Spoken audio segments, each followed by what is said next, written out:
আল্লাহ রাব্বুল আলামিন এই কোরআনে কারীমের ভিতরে সবকিছুকে ওপেন সিক্রেট করেছেন, কোন গোপন কিছুই রাখেন নাই, সবগুলিকে খুলে খুলে বলে দিয়েছেন। আল্লাহ তাআলা বলেন, ওয়াকুল্লা ইনসানিন আলজামনাহু তাইরাহু ফি উনুকি ওয়া নুখরিজু লাহু ইয়াওমাল কিয়ামাতি কিতাবান ইয়ালকাহু মানশুরা।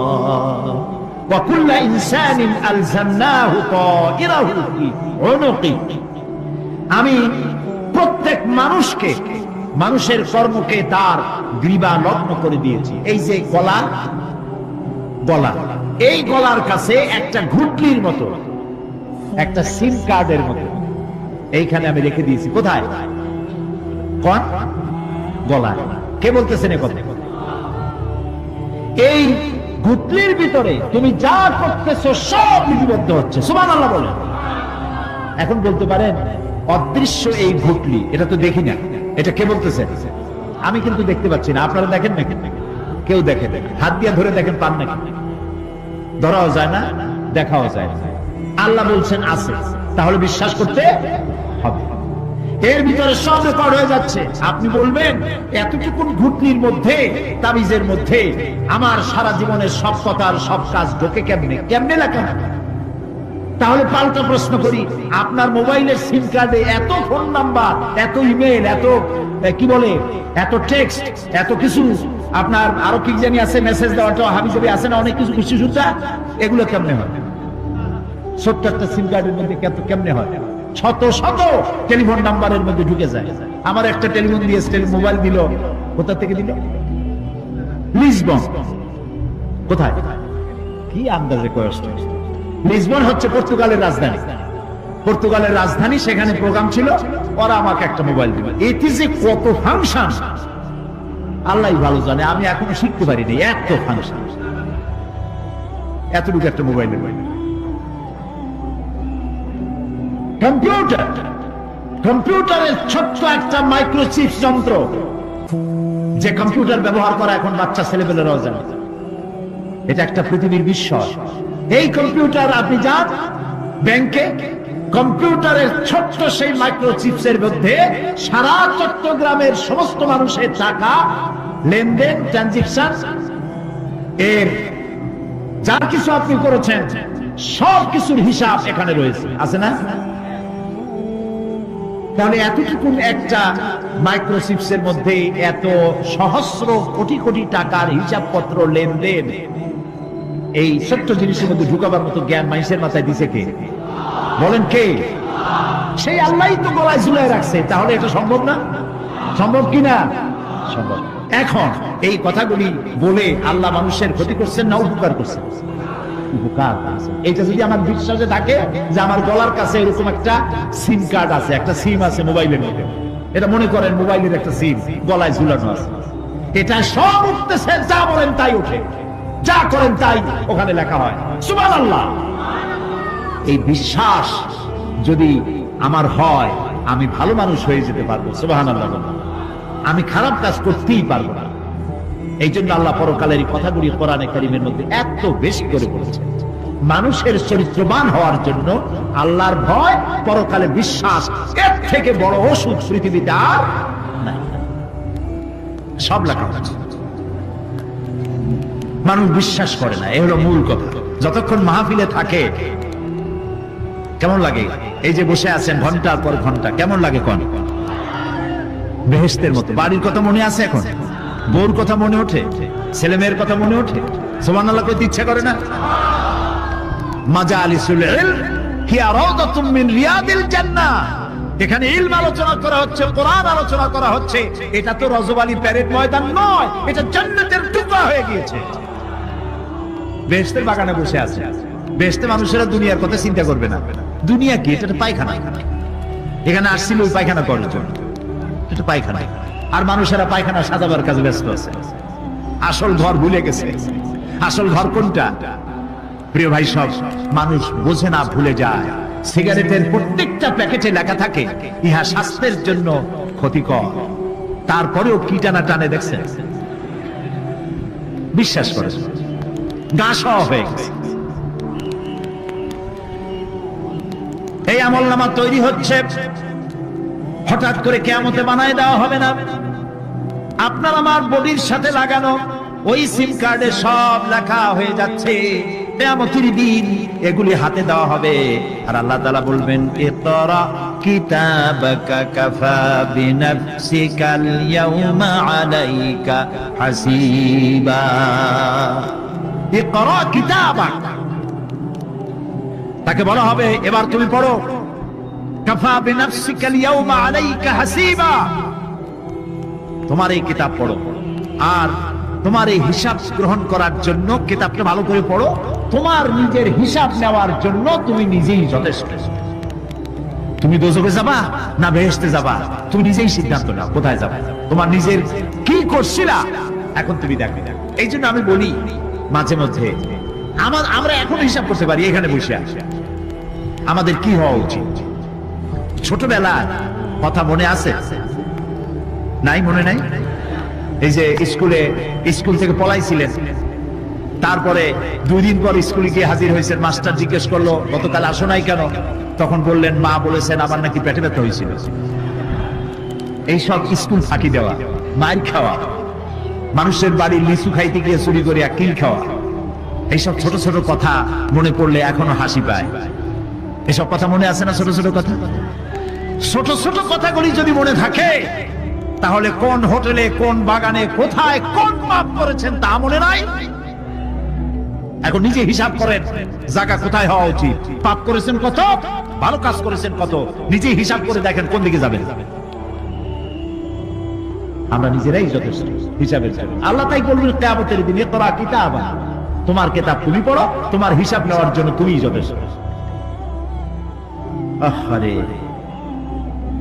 আল্লাহ রাব্বুল আলামিন বলেন, وأشرقت الأرض بنور ربها ووضع الكتاب وجاء بالنبيين والشهداء بينهم بالحق وهم لا يظلمون। পৃথিবী তার রবের নূরের ঝলকানিতে উদ্ভাসিত হবে। সুবহানাল্লাহ, সুবহানাল্লাহ।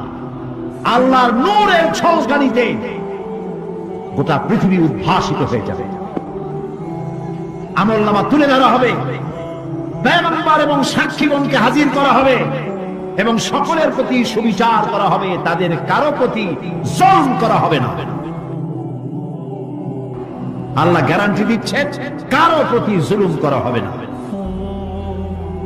সুতরাং হে মানুষেরা, ইয়া আইয়ুহাল ইনসানু ইন্নাকা কাদিহুন ইলা রাব্বিকা কাদহান ফামুলাকি। হে মানুষ, তোমার পালনকর্তা পর্যন্ত পৌঁছতে তোমাকে অনেক কষ্ট করতে হবে, এরপর তুমি তার সাক্ষাৎ পাবে। কিয়ামতে তোমার সাক্ষাৎ হবে। কাজী তোমার নিজের আমলকে সুন্দর করে আমলকে তৈরি করে নাও। فَأَمَّا مَنْ أُوتِيَ كِتَابَهُ بِيَمِينِهِ فَسَوْفَ يُحَاسَبُ حِسَابًا يَسِيرًا وَيَنْقَلِبُ إِلَى أَهْلِهِ مسرورا। সুবহানাল্লাহ। যার ডান হাতে আমলনামা দেওয়া হবে, কিয়ামতের দিন আমলনামাগুলি উড়িয়ে দেওয়া হবে।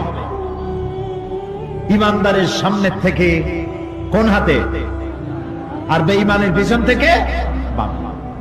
এই আমলনামা যখন যার ডান হাতে আমলনামা পৌঁছে যাবে, তার হিসাব নিকাশ সহজ হয়ে যাবে।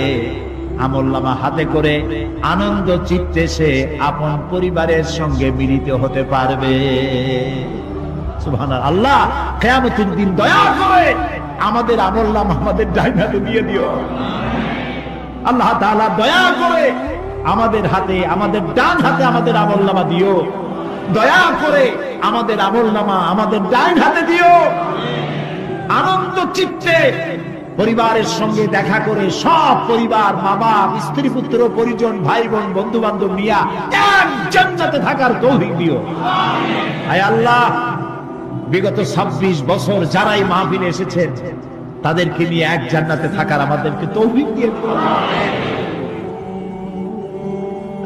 وأما من أوتي كتابه وراء ظهره فسوف يدعو ثبورا ويصلى سعيرا আর যার আমলনামা পিছন থেকে বাম হাতে আসবে সে তো মৃত্যুকে আহ্বান করতে থাকবে, মৃত্যুকে ডাকবে। এর থেকে যদি মরে যেতে পারতাম তাও ভালো হইতো। তার আর উপায় থাকবে না, তার জায়গা হবে জাহান্নাম। নাউযু বিল্লাহ। আমরা সবাই বলি নাউযু বিল্লাহ। এরপরে আল্লাহ রাব্বুল আলামিন মিজান খাড়া করবেন, দাড়িপাল্লা। মিজান কি? দাড়িপাল্লা। ইনসাফ কি মুকদ্দাস তারাজু। ইনসাফের প্রতীক কি? তাও বলতে পারবেন না, জোরে বল না। এটা হচ্ছে ইনসাফের প্রতীক। সুপ্রিম কোর্ট ঢাকা, সুপ্রিম কোর্টের সামনে বিশাল দাড়িপাল্লা টানা, দেখছেন না? মানুষেরা তো বোঝে না, গ্রাম দিয়ে লোকেরা যায়, যাই এই যে দেখে কয়েকটি উরে বাবা, জামাত ইসলামের এত বড় অফিস। দাড়িপাল্লা তো জামাত ইসলামের না, এটা ইনসাফের প্রতীক। তারা ক্ষমতায় গেলে ইনসাফ করবে, এটা বুঝাবার জন্য এই প্রতীককে গ্রহণ করেছে। আল্লাহ যেন ইনসাফ করার তৌফিক দিয়ে দেয়। বলুন আমিন, জোরে বলেন আমিন। কিয়ামতের দিন এই দাড়িপাল্লা মিজান আল্লাহ তাআলা প্রতিষ্ঠিত করবেন, এবং এই মিজানে যার পূর্ণ পাল্লা ভারী হবে সে কৃতকার্য, আর যার পাল্লা হালকা হবে সব শেষ। আল্লাহ রাব্বুল আলামিন বলেন, وَنَضَعُ الْمَوَازِينَ الْقِسْطَ لِيَوْمِ الْقِيَامَةِ فَلَا تُظْلَمُ نَفْسٌ شَيْئًا وَإِنْ كَانَ مِثْقَالَ حَبَّةٍ مِّنْ خَرْدَلٍ أَتَيْنَا بِهَا وَكَفَى بِنَا حَاسِبِينَ। আমি কিয়ামতের দিন ন্যায় বিচারের মানদণ্ড স্থাপন করব। তখন কারো প্রতি অবিচার করা হবে না। যদি কোনো আমল সরিষার দানা পরিমাণ হয়, আমি তা হাজির করব। সুবহানাল্লাহ, সুবহানাল্লাহ। এবং হিসাব গ্রহণের জন্য আমি যথেষ্ট। এবং হিসাব মানুষেরা মনে করবে, এত মানুষ আদম আলাইহিস সালাম থেকে নিয়ে পর্যন্ত, এখান থেকে নিয়ে কিয়ামত পর্যন্ত সব মানুষের তো উঠবে, সে কোন হিসাব হবে নাকি? একজন একজন করে হিসাব হবে। আল্লাহ বলছেন, আল্লাহ সারিউল হিসাব, দ্রুত হিসাব নিতে সক্ষম। আল্লাহ নিজের কানে নিজে শুনবেন, অন্যের মাধ্যমে নয়, নিজে শুনবেন। প্রত্যেক আর আসামির কাছ থেকে, লোকদের কাছ থেকে তার বক্তব্য শুনবেন। ভায়া মিডিয়া শুনবেন না, নিজেই শুনবেন। আল্লাহর কান আছে না, চোখ আছে না?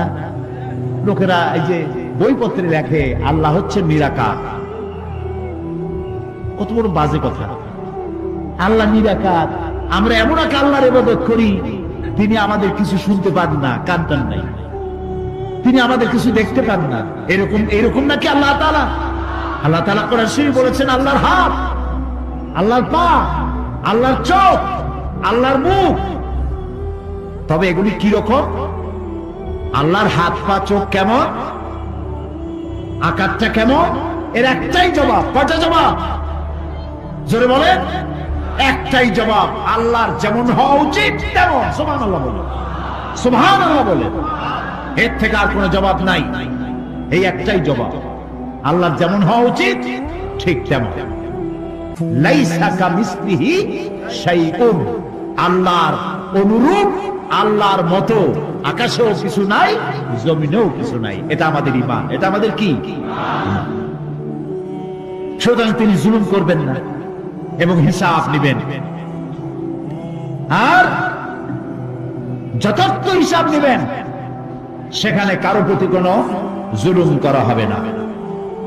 ومن خفت موازينه فأولئك الذين خسروا أنفسهم বিমা কানু বিআয়াতিনা ইয়াযলিমুন। আর যাদের পাল্লা হালকা হবে তারা তো শুধু নিজেদেরই ক্ষতি সাধন করবে, কেননা তারা আমার আয়াত সমূহকে অস্বীকার করত। আল্লাহরে যারা অস্বীকার করত, আখেরাত নাই, কিয়ামত নাই, বেহেশত নাই, কবরের মধ্যে কোনো শাস্তি নাই, কবরের কোনো প্রশ্ন নাই, এগুলি যারা বলতো তারা কিয়ামতে ক্ষতিগ্রস্ত হবে। এখন কিয়ামতের দিন মিজান আমরা হালকা করতে চাই না ভারী করতে চাই? জবাব চাই। কি করবেন? যদি ভারী করতে চান নেক আমল বেশি বেশি করবেন। আর একটি হাদিস শোনাবো, যেই হাদিসের ভিতরে পাল্লা ভারী করার মতো কথা নবীজি বলেছেন, শুনবেন নাকি? বুখারী শরীফের শেষ হাদিস। আল্লাহর নবী বলেন, কালিমাতানে হাবিবাতানে ইলার রহমান খাফিফাতানে আলাল লিসান সাকিলাতানে ফিল মিজান সুবহানাল্লাহি ওয়া বিহামদিহি সুবহানাল্লাহিল আযীম। নবীজি বলেন, দুইটা কালেমা, দুটি শব্দ আল্লাহর কাছে খুবই প্রিয়, মুখে উচ্চারণ করা একেবারেই হালকা। আর কিয়ামতের দিন এই শব্দ দুটি দিয়ে আল্লাহ রাব্বুল আলামিন মিজানের পাল্লাকে ভারী করে দিবে।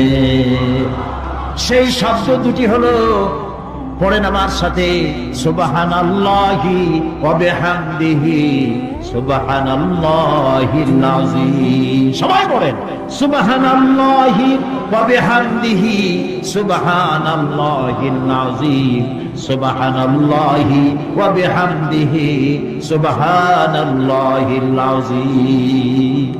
জান্নাতের ভিতরে মানুষের কোনো দুঃখ থাকবে না। কাদের দুঃখ থাকবে না? জান্নাতীদের। কথা কি শোনেন? সাথে সাথে ঠাস ঠাস করে জবাব দিতে পারেন না কেন? জান্নাতীদের ভেতরে, জান্নাতীদের কি থাকবে না? কোন দুঃখ থাকবে না। একটা দুঃখ থাকবে। কটা দুঃখ? একটা দুঃখ থাকবে। জান্নাতীরা জান্নাতের ভেতরে মনে মনে ভাববে, কারণ জান্নাত তো সকলের জন্য একরকম হবে না। কারো হবে ফার্স্ট ক্লাস, কারো হবে ডিলাক্স, কারো হবে সুইট ডিলাক্স, কারো হবে second class, third class, fourth class, এরকম। এটা কি ইনসাফ না জুলুম? ইনসাফ। আপনি খালি নামাজ পড়ছেন, রোজা রাখছেন, হজ করছেন, যাকাত করছেন, যাকাত দিয়েছেন, হালাল হারাম বাইসা করছেন, আপনারে যে জান্নাত দেওয়া হবে, ওই ব্যক্তি যিনি তাহাজ্জুদের নামাজ পড়েছেন, কোরআন বুঝেছেন, কোরআন প্রতিষ্ঠার জন্য আন্দোলন করেছেন, জেল খেটেছেন, জরিমানা দিয়েছেন, ফাঁসির মঞ্চে চড়েছেন, তার জান্নাত আর আমার জান্নাত সমান হওয়া কি উচিত? কাজে আল্লাহ তাআলা তো ইনসাফ করবেন কিয়ামতের দিন। নবীদের, সাহাবীদের, তারপরে দ্বীনের জন্য যে যত পরিশ্রম করেছেন তার পুরস্কারটা সেরকমই হবে। এই জান্নাতের ভিতরে, জান্নাতীদের মধ্যে কোনো দুঃখ থাকবে না, একটি দুঃখ ছাড়া। তারা মনে মনে ভাববেন, রব্বুল আলামিন, অমুক অমুক সময় চায়ের দোকানে বসে আড্ডা মেরেছিলাম, বাসের মধ্যে ঘন্টার পর ঘন্টা বসেছিলাম, আজে বাজে চিন্তা করেছি, সময় চলে গেছে ঘন্টার পর ঘন্টা। ওই সময়গুলিতে যদি তোমার নামের জিকির করতাম, তেলাওয়াত করতাম, তাহলে জান্নাতের ভিতরে আজ আমি আরো ভালো ভালো জায়গা পাইতাম। হাদিস শরীফে এসেছে, কিয়ামতের দিন জান্নাতীদেরকে আল্লাহ বলবেন, তেলাওয়াত করো আর উপরে উঠতে থাকো, তেলাওয়াত করো আর উপরের দিকে উঠতে থাকো, ধীরে ধীরে পড়ো, ধীরে ধীরে তেলাওয়াত করো। ধীরে ধীরে তেলাওয়াত করতে করতে তোমার তেলাওয়াত জান্নাতের যে স্তরে গিয়ে শেষ হবে, জান্নাতের ওই জায়গা তোমার জন্য বরাদ্দ হবে। এখন যার মুখস্থ শাদী খালি কুল্লু আল্লাহ আর ইজাজা নাসরুল্লাহ, দুই পাও দিয়েই বসে থাকছে। আহারে, কোরআন শরীফ মুখস্থ করেন, আল্লাহ যেন আমাদেরকে মুখস্থ করার তৌফিক দেন, বলেন আমিন। এজন্য উৎসাহ থাকা দরকার। উৎসাহ হইলেই আপনি পারবেন। জেহেন শক্তি সকলেরই কম বেশি আছে, চেষ্টা করলেই পারবেন। সেই জন্য আমি বলতে চাই, কিয়ামতের দিন জান্নাত যদি আল্লাহ তাআলা দয়া করে আমাদেরকে নসিব করায় দেন, যদি বলবো না, বলবো আল্লাহ তুমি দয়া করে আমাদেরকে জান্নাত দিও, বলেন আমিন। জান্নাতের ভিতরে এই দুঃখ যেন না আসে, সেই জন্য বাসে যখন চড়েন, গাড়িতে চড়েন, রিকশায় চড়েন, একা একা যাচ্ছেন, গুনগুন করে আল্লাহর জিকির করতে থাকেন, সুবহানাল্লাহি ওয়া বিহামদিহি সুবহানাল্লাহিল আযীম, সুবহানাল্লাহি ওয়া বিহামদিহি সুবহানাল্লাহিল আযীম, সুবহানাল্লাহি ওয়া বিহামদিহি সুবহানাল্লাহিল আযীম। জিকির করেন সবাই কিছুক্ষণ, সুবহানাল্লাহ, আলহামদুলিল্লাহ, লা ইলাহা ইল্লাল্লাহ, সুবহানাল্লাহ, আলহামদুলিল্লাহ, লা ইলাহা।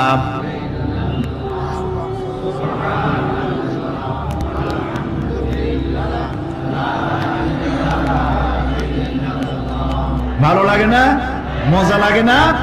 প্রাণ খুলে বলেন সুবহানাল্লাহ ওয়ালহামদুলিল্লাহ, লা ইলাহা ইল্লাল্লাহ, সুবহানাল্লাহ ওয়ালহামদুলিল্লাহ, লা ইলাহা, লা ইলাহা ইল্লাল্লাহ, মুহাম্মাদুর রাসূলুল্লাহ। প্রিয় ভাই সব, এরপরে আল্লাহ তাআলা বলেছেন সিরাতের কথা, কিয়ামতের দিন সিরাত। পুলসিরাতের নাম শোনেন নাই? কথা না কইলে বুঝি কি? শুনছেন? সিরাত। এই সিরাত বলতে বোঝানো হয় এক ঝুলন্ত সেতুকে, যা দোজখ এবং বেহেশতের মাঝখানে সেতু বন্ধন। কিয়ামতের দিন সকল মানুষকে এই সেতু পার হতে হবে। তখন মুমিন ব্যক্তিরা সফলভাবে তা পার হয়ে যাবে, আর এ কাজে ব্যর্থ হবে সে, যে ব্যক্তি ব্যর্থ হবে সে জাহান্নামে নিক্ষিপ্ত হবে। আল্লাহ আল্লাহ আল্লাহ। আল্লাহ রাব্বুল আলামিন বলেন, ওয়া ইম মিনকুম ইল্লা ওয়ারিদুহা কানা আলা রাব্বিকা হাতমান মাকদিয়া সুম্মা নুনাজ্জি আল্লাযীনা ইত্তাকাউ ওয়া নাযারু আয-যালিমিনা ফীহা জিথিয়া। তোমাদের মধ্যে সকলেই তা পার হবে, এটা আপনার রবের ফয়সালা, আপনার আল্লাহর ফয়সালা। এরপর আমি খোদা বিরুদ্ধের উদ্ধার করব, আর জালিমদেরকে সেখানে নত জন অবস্থায় ছেড়ে দেব, মানে জাহান্নামের মধ্যে নিক্ষিপ্ত হবে, আর ঈমানদারেরা পার হয়ে চলে যাবে। সুবহানাল্লাহ। আল্লাহ তাআলার জন্য দয়া করে আমাদেরকে সিরাত বিজলি গতিতে, বৈদ্যুতিক গতিতে আল্লাহ যেন আমাদেরকে পার করে দেন, বলেন আমিন। সবাই বলেন আমিন। এরপরে শাফাআত, শেষ দিবসের প্রতি বিশ্বাসী প্রত্যেক ব্যক্তি সুপারিশ বা শাফাআতের বিষয়টা বিশ্বাস রাখতে হবে। দুটি শর্তের ভিত্তিতে শাফাআত হবে। সুপারিশকারী সুপারিশের জন্য আল্লাহর অনুমতি লাগবে, আর শাফাআতকৃত ব্যক্তির জন্য আল্লাহর সন্তুষ্টি প্রয়োজন। এই দুটি শর্ত। প্রথম শর্তের প্রতি ইঙ্গিত করে আল্লাহ তাআলা বলেছেন, যেটা আমরা আয়াতুল কুরসির মধ্যে পড়ি, মান যাল্লাযী ইয়াশফাউ ইনদাহু ইল্লা বিইজনিহি। এমন কে আছে যে অনুমতি ব্যতীত আল্লাহর কাছে সুপারিশ করতে পারে? আছে কেউ? কেউ। এ কথা মনেই করবেন না যে কোন পীর সাহেবের কাছে মুরিদ হইছেন। আমি এরকম পীরের খবরও জানি। আমি পীর বললি আপনারা মনে করবেন না যে আমি পীর বিরোধী লোক, এটা মনে করবেন না। কিন্তু ভালো ভালো পীর আছে, যারা ব্যবসা করে পীরগিরি করিয়া, শুধু ব্যবসায়ী করে না, ওয়ায়াসুদ্দুনা আন সাবিলিল্লাহ। সূরা তাওবা, ইন্না কাসীরাম মিনাল আহবারি ওয়ার রুহবান লায়াকুলুনা আমওয়ালান নাস বিল বাতিল ওয়ায়াসুদ্দুনা আন সাবিলিল্লাহ। আহলে কিতাবের মধ্যে এই ধরনের অনেক পীর দরবেশ আছে। কে বলতেছে? আল্লাহ। আল্লাহ বলতেছে আছে। তারা কি করে? তারা জনগণের মালকে বাতিল পন্থায় ভক্ষণ করে, জনগণকে এমন একটা ভাব দেখায় যে আমাদেরকে হাদিয়া তোবা দিতে পারলে, আমাদের কদমবুসি দিতে করতে পারলেই বেহেশতে চলে যাবা, কারণ আমরা হলাম আল্লাহর এজেন্ট। নাউজুবিল্লাহ। পাও দুইখান আগেই বাইর করে রাখে যাতে লোকেরা কিছু একটা করতে পারে। হায় হায়, এদূর জনগণের মাল খাইয়ে যদি পেটে তেল মাইখা, নাবিতে তেল টেল মাইখা ডেকে যদি থাকতো সুদ করে, তাও ভালো হইতো। আল্লাহ কয় যে বন্ধু তো লাগে না, কইয়া সুদ্দুন আন সাবিলিল্লাহ, আল্লাহ দ্বীন প্রতিষ্ঠার পথে তারা বাধা দেয়। ওর আকীদা খারাপ, ওর এই খারাপ, ওর তাই খারাপ, ওইখানে যাইও না। আল্লাহরে পাইতে হইলে আমার বাড়ি আসো, আমার কাছে মুরিদ হও। আমি ছাড়া ইসলাম কোন জায়গায় নেই। নাউজুবিল্লাহ, সব খারাপ। মানে ইসলাম যেন একটা মনোবল বিজনেস, এটি হচ্ছে একটা ঘিয়ের দোকানের মতো। আমার দোকানেই কেবল ঘাটি ঘি পাওয়া যায়, আর খাঁটি ঘি কোন জায়গায় পাওয়া যায় না। এই ধরনের শয়তানি কথা বলার কোন সুযোগ ইসলামে নাই। সুতরাং আপনারা এই কথা মনেই করবেন না যে কোন পীর সাহেব আপনাকে সুপারিশ করতে পারবেন, এই বিশ্বাস বদ্ধমূল যেন না থাকে। অতি সত্তাধীন হইতেও পারে, নাও হইতে পারে। এমনও হতে পারে আপনার পীরে কে সুপারিশ করে তাই কিয়ামতের দিন তিনি হয়রান হয়ে যাবে, এমনও হতে পারে। না পারে না? পারে কিনা? সেই জন্য এটা ভরসাই করবেন না। কেউ কেউ আবার দুর্বীরের কাছে মুরিদ হয়, ধারণা এই দুইজনের কাছে মুরিদ হয়েছি, দুইজনে দুই হাত ধরিয়া কিয়ামতে এরকম করে মেরে দিবে, আমি জান্নাতের বারান্দায় গিয়ে বসবো। জান্নাত তোমার মামু বাড়ির বারান্দা। এত সহজ, এত সহজ। নবীরা কানতে কানতে হয়রান হয়ে গেছে। নবী করিম সাল্লাল্লাহু আলাইহি ওয়াসাল্লাম তাহাজ্জুদের নামাজ সামান্য সময় ঘুমাইয়া নামাজ শুরু করে দিতেন। সূরা বাকারা শেষ, আলে ইমরান শেষ, সূরা নিসা শেষ, মায়েদা শেষ, আরাফ শেষ। সাহাবায়ে কেরাম মনে করতেন রাসূল বুঝি এই নামাজের রুকুতে আর যাবেন না, ফজর হয়ে যাবে এক রাকাতে। যখন রুকুতে যেতেন মনে হতো আর উঠবেন না, যখন সিজদায় যেতেন মনে হতো ইন্তেকাল করেছেন। হযরত আয়েশা বলেছেন, আমাদের মা জগৎ জননী হযরত আয়েশা রাদিয়াল্লাহু তাআলা আনহা বলেছেন, রাসূলুল্লাহ সিজদায় পড়ে যেভাবে কাঁদতেন, চুলার উপরে হাড়ি তুলে দিলে ভাত রান্না করার সময় যেমন একটা আওয়াজ হয়, ভাতের হাড়িতে শোনেন নাই আওয়াজ? রাসূলুল্লাহর কলিজার ভেতর থেকে কান্নার গুমরে আওয়াজ এভাবে উত্থিত হতো। সকাল বেলায় জুতা পায়ে পড়তে পারতেন না, পা মোবারক ফুলে বড় হয়ে যেত। বেহেশত এত সহজ। প্রিয় ভাই সব, মান যাল্লাযী ইয়াশফাউ ইনদাহু ইল্লা বিইজনিহি, কার ক্ষমতা আছে আল্লাহর পারমিশন ছাড়া কথা বলে, সুপারিশ করে? আল্লাহ রাব্বুল আলামিন সুপারিশ করার জন্য যাকে পারমিশন দিবেন আর যার জন্য দিবেন, মাত্র সেই ব্যক্তি শুধু তার জন্যই সুপারিশ করতে পারবে, নিজের ইচ্ছা মতো কারোর জন্য সুপারিশ করতে পারবে না। আমাদের জাতির পিতা নাম কি? সব সময় মনে রাখবেন, আদৌ বলবেন না। এই প্রশ্নে কোনো আপোষ নয়। জাতির পিতা কে? হযরত ইব্রাহিম আলাইহিস সালাম কিয়ামতের দিন আল্লাহ রাব্বুল আলামিনের দরবারে ফরিয়াদ করবেন, রব্বুল আলামিন আমার আব্বাজানের জন্য সুপারিশ করি, তুমি দয়া করে তাকে জাহান্নাম থেকে বাঁচায়া দাও। রব্বুল আলামিন বলবেন, ইব্রাহিম তোমার এই সুপারিশ মঞ্জুর হলো না। ইব্রাহিম আলাইহিস সালামের সুপারিশ মঞ্জুর হবে না। আল্লাহ তাআলা বলবেন, ইব্রাহিম আজর তোমার পিতা হতে পারে, কিন্তু আমার খলিলকে আগুনে ফেলার ষড়যন্ত্রে লিপ্ত ছিল, আমি তারে ক্ষমা করব না। নবী করিম সাল্লাল্লাহু আলাইহি ওয়াসাল্লামকে প্রশ্ন করা হয়েছে, রাসূল আপনার মা বাপের অবস্থা কি হবে? রাসূলুল্লাহ বলেছেন, কিয়ামতের দিন আমি আমার মা বাপের কোনো উপকারে আসব না। রাসূলুল্লাহ কাঁদতেছিলেন, সাহাবায়ে কেরাম কাঁদতেছিলেন। বিষয়টা এত সহজ না। দ্বিতীয় শর্ত হলো ওয়ালা ইয়াশফাউনা ইল্লা লিমান ইরতাদা ওয়া হুম মিন খাশিয়াতিহি মুশফিকুন। আল্লাহ তাআলা যার প্রতি সন্তুষ্ট তারা কেবল তার জন্যই সুপারিশ করতে পারবে।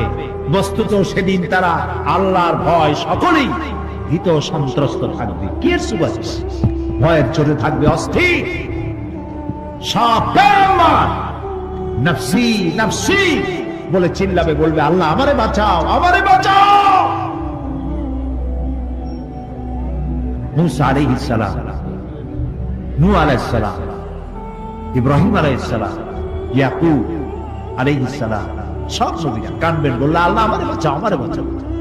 সেই দিন মাত্র এক ব্যক্তি উম্মতের জন্য কাঁদবেন, সুপারিশ করতে পারবেন, উম্মতের জন্য কাঁদবেন, তার নাম বিশ্বনবী মুহাম্মাদুর রাসূলুল্লাহ সাল্লাল্লাহু আলাইহি ওয়াসাল্লাম। এই জন্য নবী কিয়ামতের দিন তিনি যেন আমাদের সুপারিশ করেন, এই জন্য আল্লাহর দরবারে আমাদের দোয়া করতে হবে, আল্লাহ তাআলা নবীর সুপারিশ আমাদের জন্য তুমি নসিব করে দাও। আল্লাহ তাআলা কিয়ামতের দিন তোমার নবী আমাদেরকে যেন উম্মত বলে পরিচয় দেয়। এই জন্য কারোর উপর ভরসা টরসা করবেন না, নিজের আমলটা ভালো করে গঠন করেন। আল্লাহ তাআলা কোরআন শরীফে বলেছেন, ইয়া আইয়ুহাল্লাযীনা আমানু আবতাগু ইলাইহিল ওয়াসিলা, হে বিশ্বাসীরা তোমরা ওসিলা তালাশ করো। এইটা একটা ভুল অর্থ করেছে লোকেরা, তারা বলেছে ওসিলা তালাশ করো মানে পীর ধরো। আবার বলে কি, যার পীর নাই তার পীর শয়তান। কোন নাউযুবিল্লাহ। তাহলে ইমাম আবু হানিফা রাহমাতুল্লাহ আলাইহির পীর কে? ইমাম শাফির পীর কে? সাহাবায়ে কেরামদের পীর কে? কাজে এই সমস্ত বেয়াদবি কথা আদৌ বলা উচিত নয়, এগুলি বেয়াদবিপূর্ণ কথা।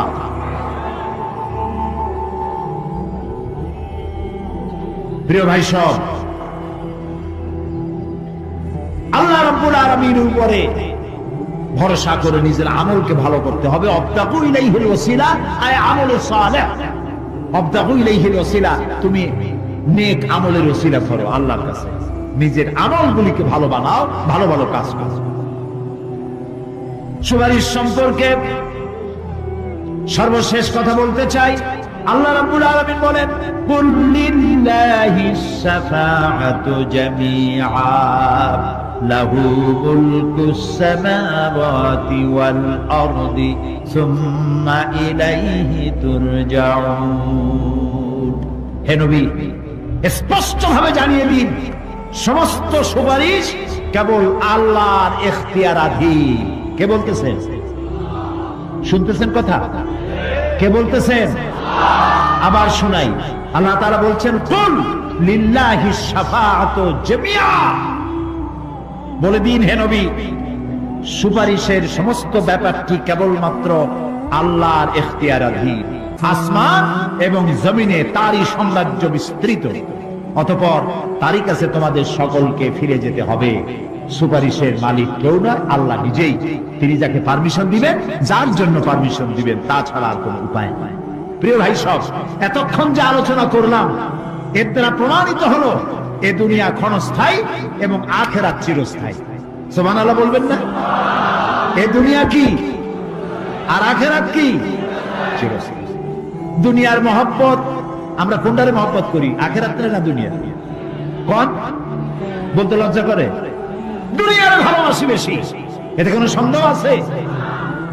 নবীজি বলেছেন, লাউ কানা লিইবনি আদামা ওয়াদিন মিন যাহাবিন লাহাব্বা ইয়াকুনা লাহু সানিন, যদি একটা আদম সন্তানকে যদি একটা মাঠ ভরে সোনা দেওয়া হয়, সে ব্যক্তি বলবে, আল্লাহ আমারে যদি আরো একটা মাঠ ভরে সোনা দিতে ভালো হইতো। নবীজি বলেন, আদম সন্তানের পেট কবরের মাটি ছাড়া কোনো কিছু দিয়া ভরবে না। এই দুনিয়ার পিছনে দৌড়ায় কোনো লাভ নাই। এক শায়ের বলেছেন, নাগুল আপনা न खार अपना न जाने बागे बा अपना न गुल अपना न खार अपना न जाने बागे बा अपना आह किस गुलशान में बनाया हमने आशिया अपना न गुल अपना न खार अपना এ ফুলও আমার নয় ও কাটাও আমার নয় না জালেম বাগে বা আপনা না আমার এই ফুলের বাগানটা আমার ফুলের বাগানও আমার না ফুলও আমার না এমনকি ফুলের কাঁটাটাও আমার না কিস গুলশান মে বানায়া हमने आशिया अपना আরে কি ফুল বাগানে আমার বাড়ি বানাইলাম এর তো কিছুই আমার না সবই তো পর মরে দেখেন কেউ আপনার আপন নয় ছেলে পেলেগুলি ছোট্ট ছোট্ট বাচ্চা যাদের কোলে না নিলে আপনি শান্তি পান না ওই বাচ্চাও বলবে মা আব্বার কাছে আমারে নিও না আমার ভয় করে রাত্রে যদি মরে একা একই স্ত্রীও আপনার মৃত্যু লাশ নিয়ে আপনার কাছে থাকতে পারবে না কি নিষ্ঠুর এই পৃথিবী এই পৃথিবীকে আমরা ভালোবাসছি মহব্বত করতেছি এই পৃথিবীর জন্য সব করি চুরি ডাকাতি জেনা ব্যভিচার মিথ্যা কথা ক্ষমতায় যাওয়ার জন্য পাগল ভাঙ্গো মারো চুরি করো ডাকাতি করো শয়তানি বদমাশি সমানই করছে বলছিস এই পৃথিবী এক পরস্ত্রী পরমা সুন্দরী নারী পরের যতই সুন্দরী স্ত্রী হোক তার দিকে তাকায় থাকে আর কোনো লাভ আছে তাও কইতে পারলেন না কোন লাভ আছে এ লাভ কি অত বিয়ে হয়ে গেছে অবিবাহিত হইতো তাহলে প্রস্তাব দিয়ে দেখতেন আপনার কপালে আছে কি নাই বিয়ে হয়ে গেছে এই পৃথিবী এক পরমা সুন্দরী পরের স্ত্রী এটার প্রতি ভালোবাসা করে কোনো লাভ নাই এটারে কেউ খাইতে পারে না ও সবাই রে খায় ঠিক তো কইছেন হয়তো বোঝেন নাই এই পৃথিবীর 1 ইঞ্চি মাটির জন্য দেখেন না শহরে কি করে বাড়ির পাশে বাড়ি উঠাইছে 1 ইঞ্চি জমি ছাড়বে না হায় হায় আর একজনের রাস্তা পাক আর না পাক জমিন ছাড়বে না অন্যের জমিন দখল করায় কি মজা পায় হায় হায় অন্যের জমিন নেওয়ার জন্য পাগল হয়ে যায় মানুষ দুনিয়াকে ভালোবাসে 1 কাঠা জমির জন্য 1 আঙ্গুল জমিনের জন্য মামলা মোকদ্দমা জজ কোর্ট হাইকোর্ট সুপ্রিম কোর্ট তারপরেও ছাড়ে না ঠিক না এই জমিনটা এত ভালোবাসলেন এত মামলা মোকদ্দমা করলেন এই জমিনের 1 ইঞ্চিও খেতে পারবেন না বরং মরিয়া দেখেন জমিন হা করে আপনাকে গিলে ফেলে দেবে আপনার হাড্ডি গুড্ডি গুস্ত সুদ্ধা মিশে যাবে এই মাটি পৃথিবীকে ভালোবাসে কোনো লাভ নাই স্ত্রী পুত্র পরিজন যার যতটুকু পাওনা দিবেন ভালোবাসবেন কিন্তু মূল ভালোবাসা কলিজাটা ভরা থাকবে আল্লাহর জন্য কার জন্য স্ত্রীর ভালোবাসা স্ত্রীকে দিবেন মায়ের শ্রদ্ধা বাপের শ্রদ্ধা সন্তানের ভালোবাসা আলাদাভাবে দিবেন আর সব থেকে যিনি ভালোবাসা পাওয়ার দাবিদার তার জন্য রাতের বেলায় জাগুন সিজদা দিয়ে কাঁদতে থাকুন এই চোখ দুটা কে দিছে এই জিহ্বা কে দিছে এই কান কে দিয়েছে এই সুন্দর শরীর কে দিয়েছে বলার তৌফিক শোনার তৌফিক কে দিয়েছে এই হক আদায় করতে গভীর রাত্রে জাগতে হবে পাইকারি দরে ঘুমায়েন না একটু জাগুন শেষ রাত্রে উঠুন শেষ রাত্রে জেগে প্রেম করুন আল্লাহর সাথে প্রেম কি ঢোল পিটায় করা যায় ইনকিলাব সংগ্রাম এইসব পত্রিকায় বিশাল হেডিং দিয়ে কেউ প্রেম করে বিজ্ঞাপন দিয়ে টেলিভিশনে বিজ্ঞাপন দিয়ে প্রেম করে কিভাবে গোপনে আর মিলিত হয় নির্জনে সবচাইতে বড় প্রেমিক হবে নিজে হতে হবে আর আল্লাহকে সব থেকে বেশি ভালোবাসা দিতে হবে সেজন্য আল্লাহ রাব্বুল আলামিন বলেছেন প্রেম করার জন্য কিছুটা নির্জনতা প্রয়োজন এজন্য দিনের আলোতে ওয়াজআলনান নাহারা মাআশা রাত দিন বানাইছি রুজি রোজগার করার জন্য ওয়াজআলনাল লাইলা লিবাসা আর রাত বানাইছি শান্তির বাহন হিসাবে আচ্ছাদন সূর্যের আলোর ঝলকানি চলে গেছে আলোর তীব্রতার নাই গোটা পৃথিবীর উপরে আমি একটা কালো চাদর দিয়ে ঢেকে দিলাম রাতের আধার আর একেবারে অন্ধকার না করে আকাশে ডিম লাইটের মতো করে কতগুলি তারা জ্বালায়া দিলাম। এখন কেউ জেগে নাই, সব ঘুমানো। আমার প্রেমিক কে আছো, ওঠো, উজু করে সিজদায় পড়ে যাও, সিজদায় পড়ে যাও, কান্দো, গুনাহ মাপ চাও, যা করেছো মাপ চাও। তুমি গুনাহ করেছো আর আমি মাফ করার মালিক। ইন্নাল্লাহা ইয়াগফিরুয যুনুবা জামিআ, সব মাফ করে দেব, গুনাহগুলি নেকি দিয়া বদলায় দেব। আমার কাছে কাঁদো, চোখের পানি ফেলো। প্রিয় ভাই, সব রাতে জাগতে শিখুন। রাসূলুল্লাহ বলেছেন, ওর থেকে ভালো স্বামী আর দুনিয়ায় নাই। কে বলেছেন? রাসূলুল্লাহ বলেছেন, ওর থেকে ভালো স্বামী আর দুনিয়ায় নাই, যে গভীর রাত্রে নিজে জেগে তাহাজ্জুদ রুজু করে নিজের বউরে উঠায়। বউ উঠতে চায় না, পানি এনে বউর মুখের উপরে ছিটায় দেয়, ওঠো বিবি, একসাথে তাহাজ্জুদের নামাজ পড়ো। রাসূলুল্লাহ বলেছেন, ওর থেকে ভালো বউ পৃথিবীতে আর নাই, যে বউ রাতের বেলায় ঘুমের থেকে জেগে তাহাজ্জুদের উযু করে, স্বামীরে উঠাইতে চেষ্টা করে, ওঠে না, উযুর পানি স্বামীর চেহারায় ছিটায় দেয় আর বলে, স্বামী ওঠো, একসাথে তাহাজ্জুদের নামাজ পড়ি। এই পৃথিবীতে আমাদের ভালোবাসা যেন শেষ না হয়, এক জান্নাতে যেন থাকতে পারি। কাঁদতে ওঠো, গভীর রাতে তাহাজ্জুদের নামাজ পড়ে মাথাটা নিচু করে গুনগুন করে গাইতে থাকে, ইয়া আল্লাহু পড়েন, ইয়া আল্লাহু, ইয়া রহমানু, ইয়া রহিমু, ইয়া হাইয়ু, ইয়া কাইয়ুম। প্রাণ দিয়া বলেন, ইয়া আল্লাহু, ইয়া রহমানু, ইয়া রহিমু, ইয়া হাইয়ু, ইয়া কাইয়ুম। ইয়া আল্লাহু, ইয়া রহমানু, ইয়া রহিমু, ইয়া হাইয়ু, ইয়া কাইয়ুম। তাহাজ্জুদের নামাজ পড়ে এভাবে আল্লাহরে ডাকে দেখেন, চোখ দিয়ে পানি বন্যা নেমে আসে, যদি ঈমান একটুও থাকে। এই কান্না, নবীজি বলেছেন, জাহান্নামের ভয়তে আমার সাথে না ভরমানি করেছে। এই শরমে পড়ে বান্দা যখন চোখ দিয়া পানি ছেড়ে দেয়, ওই চোখের পানি নাকের অর্ধেক আসতে না আসতে আমি আমার বান্দারে মাফ করে দেই। আল্লাহু আকবার। আল্লাহ আমাদের কান্দার তৌফিক দাও, তাহাজ্জুদ পড়ার তৌফিক দাও, পাঁচ ওয়াক্ত নামাজ পড়ার তৌফিক দাও, তোমাকে ভয় করার তৌফিক দাও, তোমার ভয় আর মহব্বত দিয়ে কলিজা ভরে দাও, তোমার রাসূলুল্লাহর মহব্বত দিয়ে আমাদেরকে পাগল বানায় দাও। আল্লাহ, দুনিয়া বড় খারাপ জায়গা। এই দুনিয়ায় আল্লাহর কাছে সৌন্দর্য চাইতে হবে দুনিয়া, কিন্তু দুনিয়াকে স্থায়ী মহব্বত করা যাবে না। প্রিয় ভাই সব, আপনি যদি লন্ডনে যান, আমেরিকায় যান, কোনোদিন যান নাই, যাইতে হলে এখান থেকে টেলিফোন করেন, ওখানে বন্ধু বান্ধব আছে নাকি? তো লন্ডনে আমেরিকায় সেখানে যাবেন, ওখানে আপনার বন্ধু বান্ধব গ্রামের লোক আছে কিনা খোঁজ করেন, ঠিক না? আবার এখান থেকে ফরেন কারেন্সি নিয়ে যান, যেহেতু ওখানে টাকা চলবে না। টেলিফোন করেন, মোবাইল করেন, ফ্যাক্স পাঠান, আরো টাকা পয়সার সাথে নেন। এরপরেও চিন্তা থাকে, আল্লাহ, এরপরে যদি কেউ না আসে তাহলে আমি যাবো কেন? এরপরে যাওয়ার সময় আবার বলে দেন যে, ভাই আমি কিন্তু আসতেছি, লন্ডন কোনোদিন আসি না, তুমি কিন্তু এয়ারপোর্টে থাকো।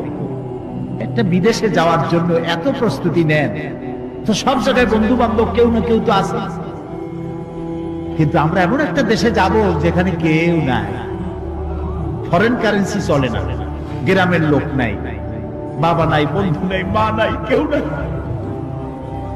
যিনি রিসিভ করবেন, যার সাহায্যের কাঙ্গাল, বদামল করে তার শত্রু বানায় রাখছি, বন্ধু বানাইতে পারি না, তাহলে কি জবাব হবে কিয়ামতে?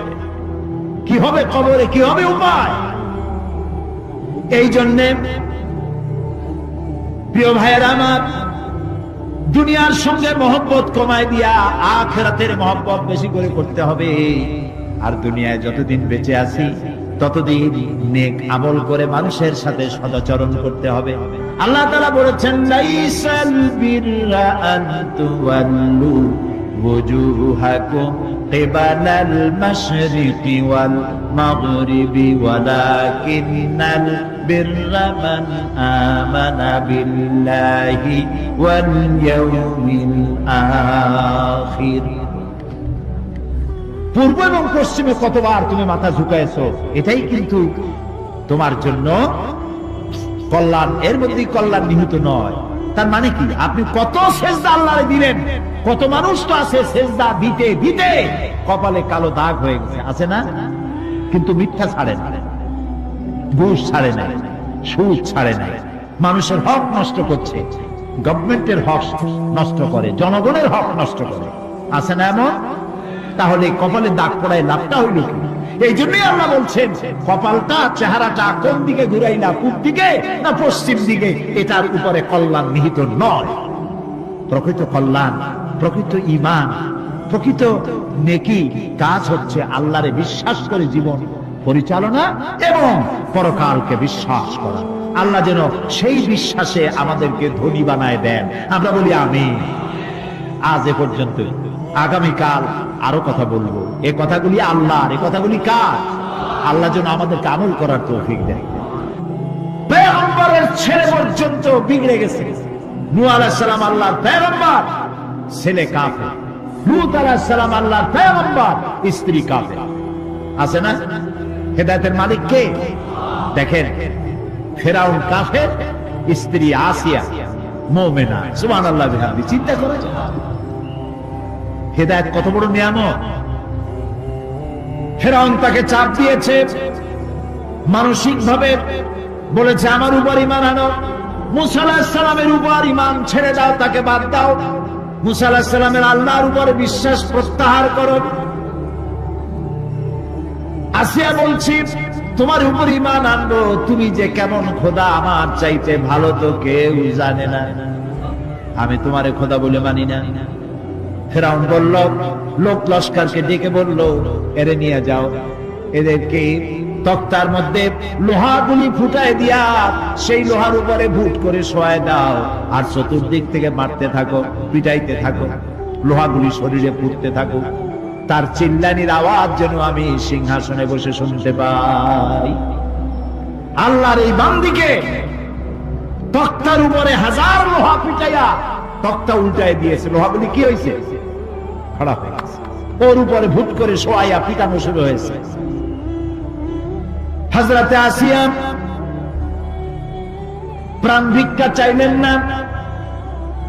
কোরআনে কারীমে রব্বুল আলামিন বলেন, হযরতে আসিয়া কাঁদতে লাগলেন আর বলতে লাগলেন, রব্বুল আলামিন, আমি জালিমের জুলমের মধ্যে পড়েছি, আয় আল্লাহ তাআলা এই জুলুম থেকে ফেরাও এবং তার সাথী সঙ্গীদের জুলুম থেকে আমারে বাঁচাও, আর তোমার কাছে জান্নাতের ভিতরে আমার জন্য একটা ঘর বানাইয়া দিও,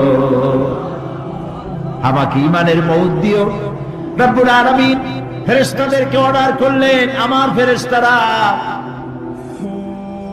আসমানের দরওয়াজাগুলি খুলে দাও, আমার আসিয়া যেন আমার জান্নাত দেখে তার রূহ যেন জান্নাতের দিকে পরওয়াজ করতে পারে। হেদায়েত আল্লাহ যারে দেন, আগুনের উপরে দাঁড়িয়ে সে আগুনের অগ্নি পরীক্ষা দিয়ে হেদায়েতের উপরে টিকে থাকে, আর কপালে যার নাই হেদায়েত থেকে বিগড়ে যায়। এই জন্য আল্লাহর কাছে দোয়া করতে হবে, রব্বানা লা তুজিগ কুলুবানা বা'দা ইয হাদাইতানা ওয়া হাব লানা মিন লাদুনকা রাহমাতান ইন্নাকা আনতাল ওয়াহ্হাব। কে জিজ্ঞেস করবেন? কে জিজ্ঞেস করবেন? বান্দাকে আল্লাহ, আল্লাহ নিজে বান্দাকে জিজ্ঞেস করবেন।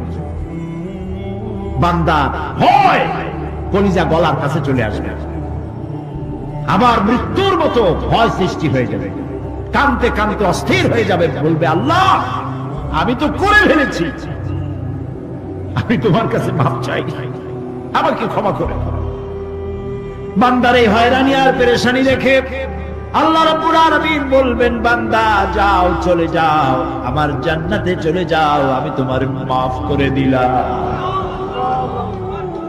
এই জন্য নবীজি শিখাইছেন দোয়া করো, আল্লাহর কাছে দোয়া করো, আল্লাহুম্মা হাসিবনি হিসাবান ইয়াসীরা। পড়েন আল্লাহুম্মা হাসিবনি হিসাবান ইয়াসীরা।